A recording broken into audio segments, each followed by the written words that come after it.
You know what? Daniel. Noah Daniel. That's powerful shit. That's some Old Testament shit, man. All right, ladies and gentlemen, we got some Old Testament shit going on here. It's a magical day.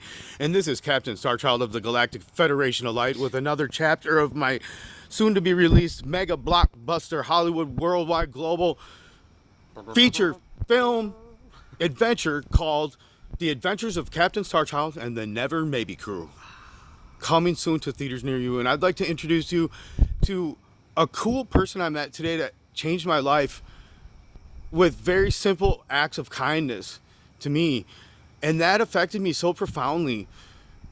I got high and did some upper drugs last night, which I've only been doing to counteract the zombie brain impairment effects of the psych meds I've been forced to be on that literally make me not be able to think right, function right.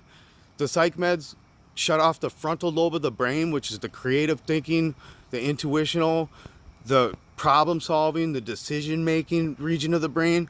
So the cognitive, yes. So man, you guys, I'm not going to go into a long diatribe in this chapter about my story of struggle and abuse and sickness and shit from the psychiatric industry of the cult of psychiatry with the high priests with their Bible, the DSM-5. That'll be in another interview. So here, I'd like to introduce you to Noah Daniel. He's a kind, cool, awesome person, and I'm never wrong about that. Whenever I get a vibe from someone, I know they're cool and safe to be with because that's the only kind of people I hang out with or notice or interact with or introduce myself to.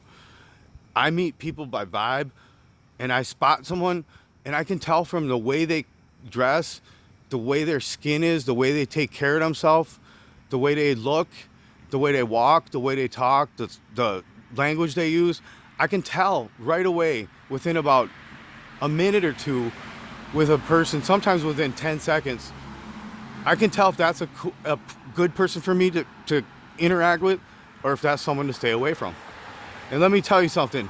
This is a very historic day because for the first time in almost 6 months, I've had a day today where I met my new best friend ever, Taylor Vick, my co-star in the movie. He's on board. I'm so excited. He's the first person in 6 months that I've sent my link to my album at Bandcamp out to, which is available for free download, choose your own price. And I've sent that out to over probably 400 people in the last 6 months. And today was the first single only response I got out of the last 6 months of promotion campaign and sharing my art and my soul and my songs. And my songs are called healing medicine songs. They're predominantly grandmother energy.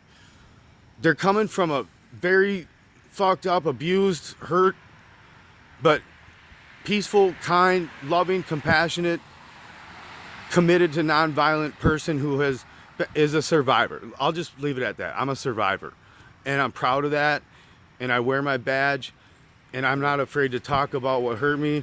And I've been blessed today to receive empathy and loving kindness, the two only key, true, real ingredients required for true healing of mental illnesses is empathy and loving kindness. Agreed. With therapy and talking. Mm-hmm. Yeah. So Noah extended a warm welcome to me at this Elliott house I just moved into, where I've been isolating myself and depressed, laying on my bed, staring at the ceiling, wishing life was get better or stop or something would happen. And I was just wishing something would happen the other day. And I made a good decision to elevate my consciousness last night. It was a very good decision for me because my brain function came back online, and it allowed me to tap into the interactive, social, friendly, actually feeling good and actually experiencing being happy for the first time in many months. So without further ado, and to cut my long-winded diatribe short here because I'll go on for the next 10 hours, man, you guys are gonna love my movie. And you know what? As soon as the cast and crew comes together properly and the technology comes online, this is a movie like you've never experienced. It's gonna be a 3.5 hour Hollywood blockbuster feature major motion picture film, because by 6 degrees of separation, I'll be able to, an expert master manifester and networker like Captain Starchild, who happens to be a 42-year-old lifetime peace, love, drug, peace, love, rainbow, family, performing musician with over 2,000 shows under my belt. And I actually am someone who played on stage with George Clinton and Parliament Funkadelic, the greatest funk band of all time, Grammy Award winner, Rock and Roll Hall of Famers. I'm also the kind of guy that has Stephen Marley, Bob Marley's first son, oldest son, personal phone number in my cell phone, because we became friends after I gave him a quarter pound of weed and an $800 quartz crystal and about $600 worth of essential oils to keep his family safe and a bunch of handmade hats for his kids.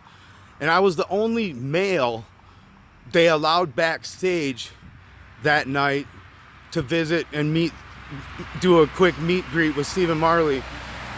I'm the only male. It was me and a line of about 50 females, and I was at the end of the line, so I got the last meet with Stephen Marley, and I got to give him my gifts.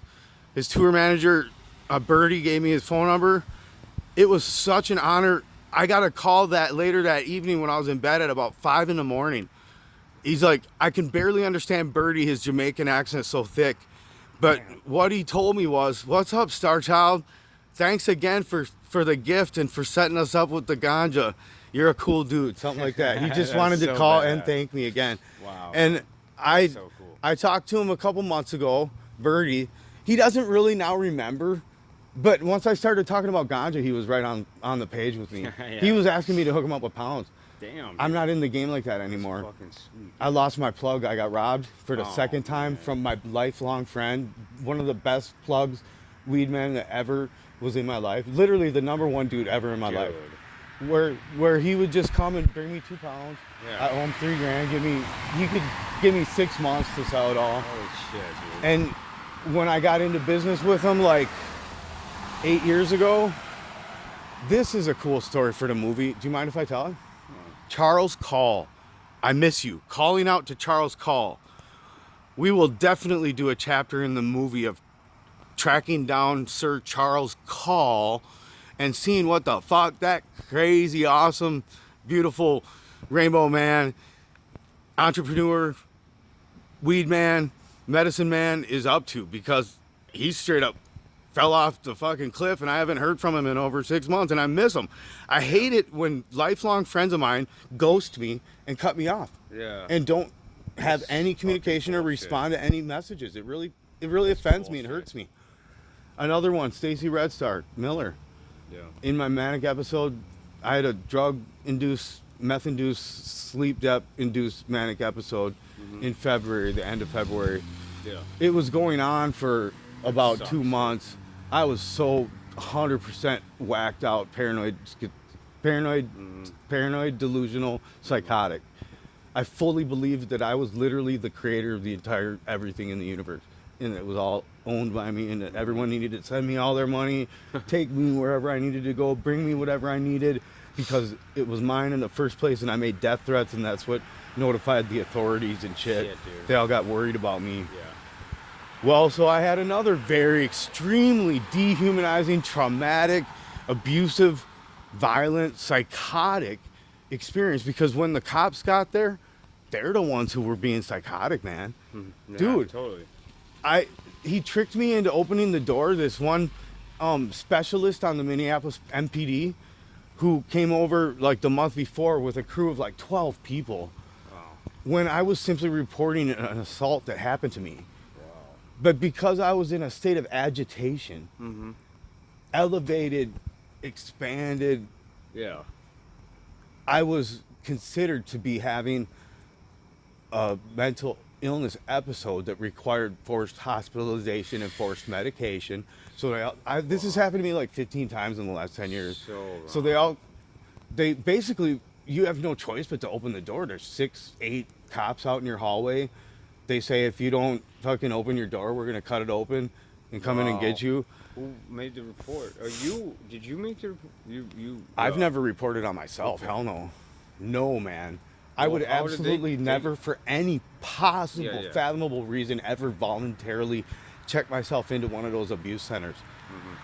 Dude, so then they basically give you an ultimatum. Either come with us peacefully now, we won't cuff you, or else we'll tackle you and physically remove you. Oh my god. So to avoid, From your own home? yeah, Oh my god. where I'm simply in my safe home, being safe, Yeah. not hurting myself, Yeah. and not hurting others.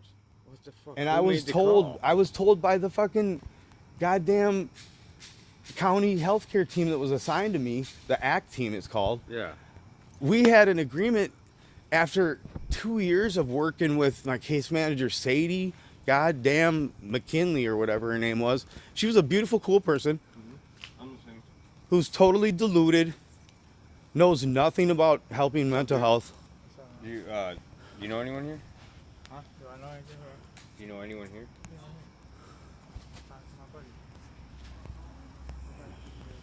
Oh. I'm gonna give some time to Noah. Introduce yourself. Tell me something cool. Oh, hey, what up? Tell the bro? audience something cool. Anything. Improv. You're on. Live Go. and let live. Live and let live. Nice one. Dude, the nuggets of deep wisdom have been flowing today. You want to hear a good one? What's up, bro? Got no bikes for it. Bikes? Oh, yeah, yeah. you- Oh, I mean, I don't have any bikes.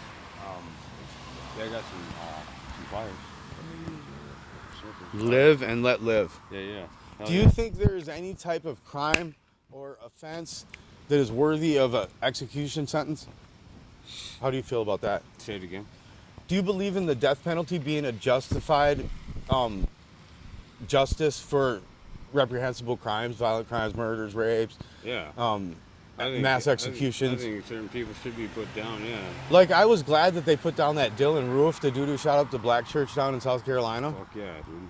Dude, how can a person like that ever don't be get it, man. successfally rehabilitated and let back No, into they can't, society? man. They're not gonna. Once you've gone that can't. far, you're a total fucking psycho, Yeah. dangerous menace to society. Yeah. And I believe it's better Sure without is. you around. Mhm. It sure saves the taxpayers definitely. $40 worth of 40 years worth of couple $1,000,000 to keep you safe, put a roof over your head, give you a soft bed, clean clothes, shower, soap, everything taken care of, 3 meals a day, nutrition, college degrees, GEDs. Yeah. Man, when my son told me about the workhouse, it confirmed to me I would way, by an ultimate level of comparison, way rather spend time in jail than a psych ward. Fuck yeah, dude. They don't force medicate you with brain damaging chemicals in the Yeah, in that's the so in the fucked up, jail. dude. And unless you really fuck up, they don't strap you down and immobilize you. Yeah. You know. And even if you get strapped down in jail, they don't. At least they don't inject you with poisonous brain damaging chemicals where 5 minutes later you can't remember your name or have a conversation. Right. And they consider their job successful because you're no longer screaming because you're having a panic attack. Mhm. Because you can't have a panic attack when your brain don't work no more and you're a Yeah, fucking dude, comatose that's zombie. fucked, dude. Man, psychiatry is one of the most awful things that ever happened It's blood money. in healthcare.